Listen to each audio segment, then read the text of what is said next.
Hello, my name's Joey, and welcome back to the channel. Now, as you're very much aware, Doctor Who season 25 is out now. And for me, I am going to say season 25 is my generation's Doctor Who Star Wars because I want to talk about my memories of season 25. So, 1988, season 25, Doctor Who. Sylvester McCoy was the Doctor. I was 10 years old. A good time to watch Doctor Who because you understand a little bit more. I mean, obviously, I watch these episodes now at 47, and it's on a whole deeper, different level, so some really great stuff there. But 10 years old was great. So, Doctor Who was on a Wednesday night, and my mum would go to badminton, and me and my dad, we would watch Doctor Who.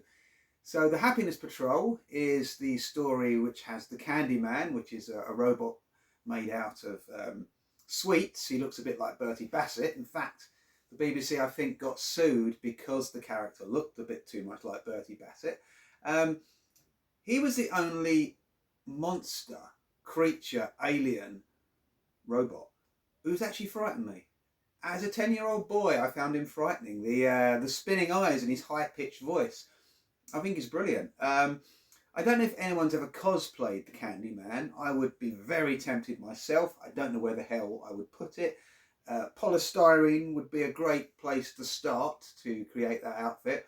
But I thought the Candyman was brilliant. And of course, with season 25, you get the special edition of the Happiness Patrol, which of course has extra scenes and outtakes and things that are included in. What I'm getting at the minute is from the actual Happiness Patrol.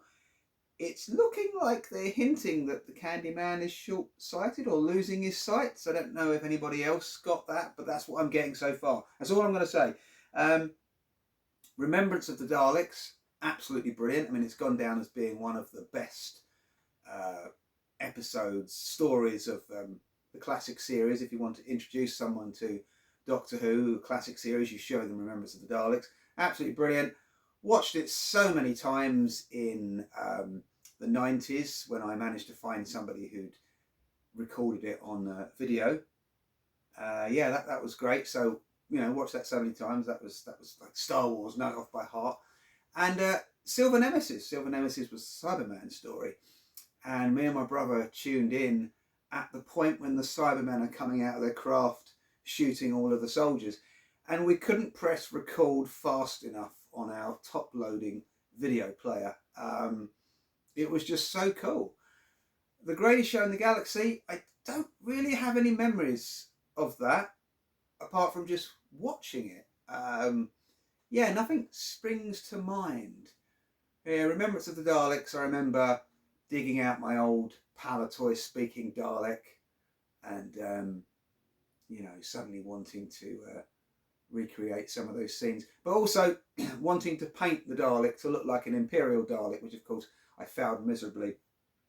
So of course, in the 90s, when Doctor Who was no longer on our screens and the BBC had no more use for it, and they were blatantly taking the mickey out of the programme, us fans with Velcro sticky fingers, we had to get souvenirs, So at the Bonhams auction in 1991, I managed to get, which I treasure, it's such a small little thing.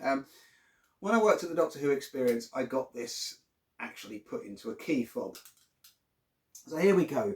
This is an original piece of one of the Renegade Daleks from Remembrance of the Daleks. It is the carpet underlay mesh. A tiny little section there. You can just about see the silver where they'd sprayed over the kind of to look like the silver mesh over the top of it, the metal mesh. And there it is. That's from Remembrance of the Daleks. It's one of the Renegade Daleks. And I just think that's a very cool small prop to own. And then the other last thing is a fragment of the original TARDIS. And here we can see, this is from the inside, we can see the black from the inside of the TARDIS. And the blue shade there is actually from Survival. So the last time the TARDIS, the classic TARDIS, was actually used. There it is in an original old 1990s dictaphone cassette tape. Feels like one of those old films when they open a letter and go, "Here, it's a letter." And then they show the letter for a really uncomfortable length of time so the audience can read it. So yes, that was my memories of Doctor Who, season 25. This was the one I think most fans were waiting for, couldn't wait for. And this is the only Doctor Who Blu-ray that I'm actually keeping this little piece of card at the back, which I usually throw away because I've got no need for that. But I don't know, this set is so great, so cool. And I think for Doctor Who fans and of my generation, being 10 years old, Sylvester McCoy's season 25 really was a Star Wars moment for us all.